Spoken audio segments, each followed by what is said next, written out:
Hello and welcome back to Rev Endurance Sports and another edition of Power Meter Analysis. This past weekend on Saturday, I took the Rev crew up to Big Bear and we did a 100-miler, and it was supposed to be 8,000 feet, but my Wahoo read 7589.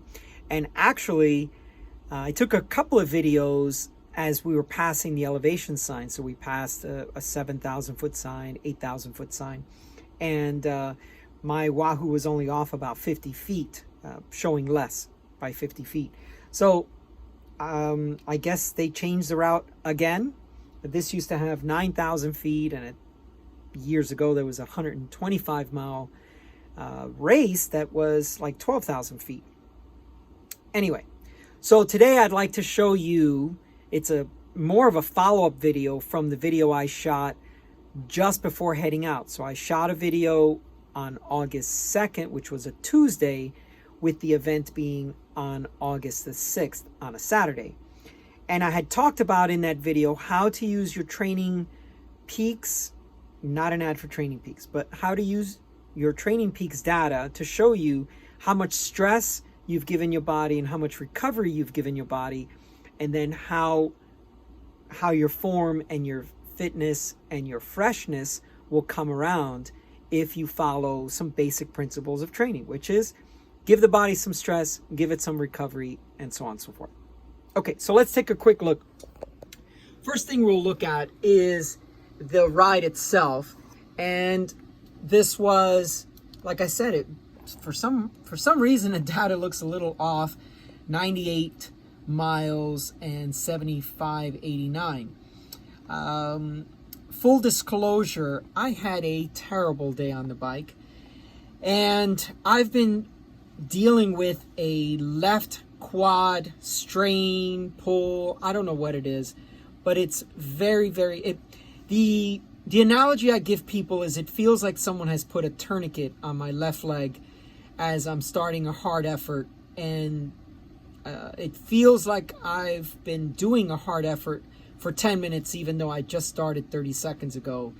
And it comes and goes during the day. So anyway, not that fast of an event for me, but that's fine. My real goal was to get the Rev ladies through all the traffic and all the mass start madness, if you will.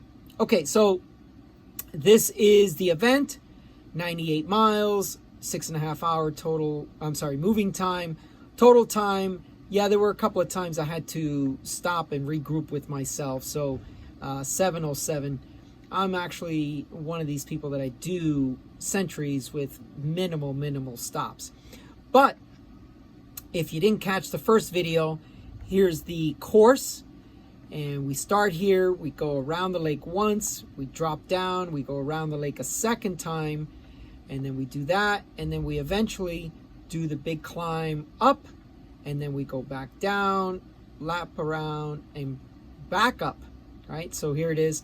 You go up to 8,443, and then drop down, and then back up to 8,443. With the lowest points being about 6,300 or so.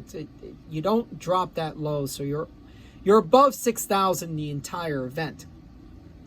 But let me show you what I was talking about in the previous video. So if you look here, this top line here with the peaks, this shows the amount of stress I was putting on my body in the weeks leading up to the event. Okay, so this right here is June 23rd or so, right? And the yellow line, which is the line at the bottom, this shows how much recovery I am giving my body. So if I stress it here, this is lack of recovery, right? So you get a point value assigned for these kinds of things. So for example, this ride on July 23rd, has a training stress score of 388, so nearly 400 training stress score, intensity factor of 70. I'll explain this another time, but basically it just means 70% of max. And down below, you'll see the amount of stress, okay, on the following day. So you do your effort and then it calculates. Now, the most important thing is that as you've given your body stress,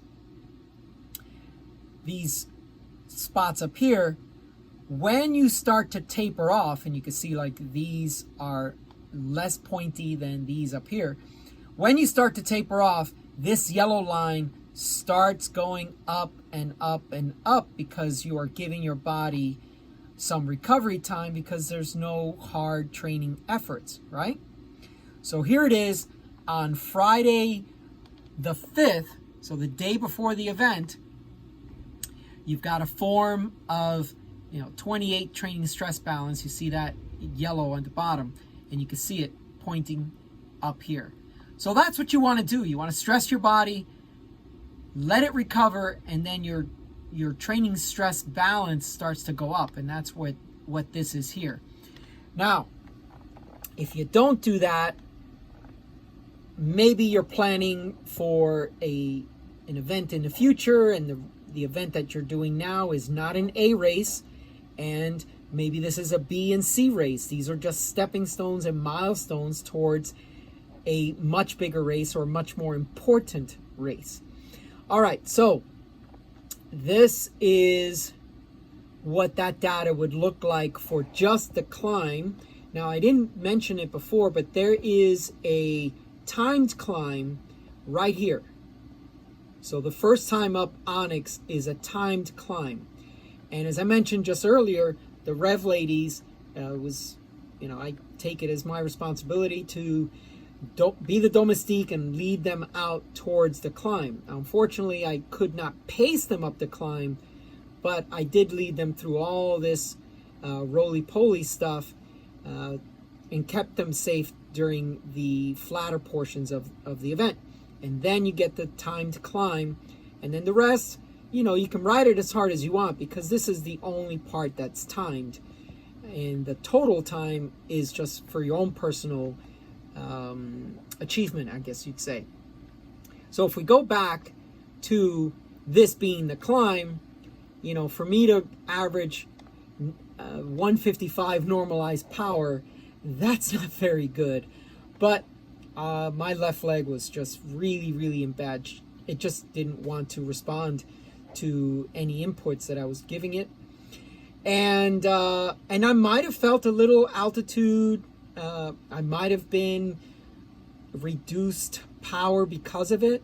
I generally do fine at 8,000 feet, 9,000. Sometimes I feel it at 10,000 feet. I do live at sea level, but I just don't feel the effects of elevation until 3 to 4 days at the at elevation. Okay, so this is a teaser, but Barbara here, she's a Rev Rider. Lori, Rev Rider, and Jessica. So those three ladies are in the top 5 of all the women, all age groups. So they each podiumed, and I wish to talk about them. Hopefully tomorrow we're going to have another Tuesday morning ride and hopefully have some coffee and just interview these girls, because what's really interesting is, this is, let's see, 1,000 females. Yeah. So you get a lot of people at this event. It's a very popular event. It's very, very well supported. And out of my crew of 5 people, 2 men, 3 women, the 3 women all podiumed. And we are a very, very small crew, and yet we had huge participation. So I congratulate these ladies for representing our organization so well, and I'm so proud of them all. But we'll talk more about them hopefully tomorrow. So there's a teaser. Hopefully there'll be a video up and coming. Okay, thanks so much for tuning in. Please like and subscribe. We'll see you up the road.